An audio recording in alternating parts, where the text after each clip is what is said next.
This week, we're going to continue looking at forces. We've been talking mostly about contact forces, though. Like on the left-hand side here of the screen, you've got the different types of forces we've looked at, especially in our force diagrams.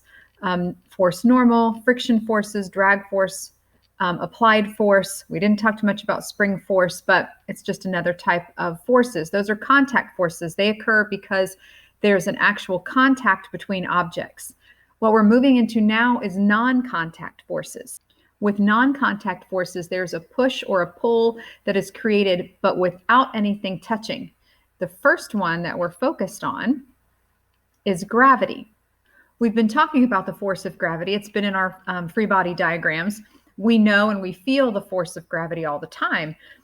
But what is gravity actually? And if you recognize this picture, if you've ever seen a picture of an old man sitting under a tree and an apple falls on his head, that is in reference to, again, Sir Isaac Newton.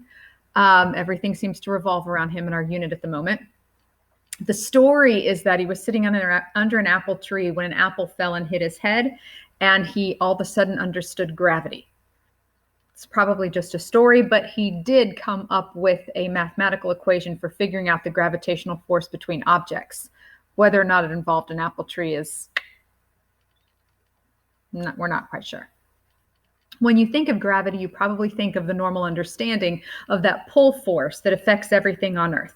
Because the Earth is so massive, the gravitational pull is attracting us and everything on the surface of the Earth towards the center. And that's why we don't float away. But the gravitational force is strong between all objects. The more massive, the more the strength. And that gravitational pull is what keeps the planets aligned in the solar system. The reason why the moon orbits the Earth is because there's a gravitational attraction between those two entities. The reason why all of the planets orbit the sun is the gravitational pull between all of the planets and the sun keeps them in orbit. It's gravity that gives our solar system any kind of form. It's what creates the orbits, because that gravitational pull keeps everything kind of right where it is. What you may not be aware of is, though, it's not even just planets that have gravity. All objects have a gravitational pull. As you can see in this picture, gravitation is the force of attraction acting between any two bodies in the universe. So between any two objects, even this pencil and pen, there is a gravitational pull between them. But you can't feel it. You don't know that it actually exists. And it seems very crazy to even say so. With planets, they're so huge, you can imagine and feel the gravitational pull. It kind of makes sense because they're so large. But to say that there's actually a gravitational attraction between that pen and that pencil, never felt it, never noticed it. That seems crazy to even imagine. And you might be saying to me, prove it, Mrs. Hutchison. We need evidence to back up that claim. Fair enough. I can't prove to you that pencil and pen specifically have gravitational attraction, but there was a scientist many years ago named Neil Cavendish who did set up an experiment to prove that gravitational attraction between objects. And we'll look at an example of his experiment in action. So in this experiment, there are two large kilogram masses that are taped to the end of a yardstick, and then they're hanging from the ceiling or some kind of beam above.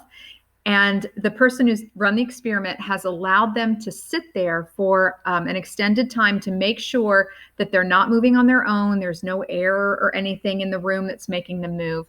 And then he sets down these two bowling balls at either side of the masses and waits. And if you look at the clock, it's very much sped up. So this is actually taking much longer to occur, but the video is sped up for us to look at it, so it happens a little faster. But as time passes, those 2 kilogram masses are being attracted to the bowling balls. The only reason they're being attracted is gravitational attraction. That's actually what caused them to move. And it helps that you have larger masses. The bowling ball and the kilogram masses are a little bit bigger than a pen or a pencil. And the fact that they're hanging. So they didn't have to overcome the friction of laying on a surface. There was only a little bit of air resistance that would keep those gram weights from moving. But then you can see gravitational attraction has been proved.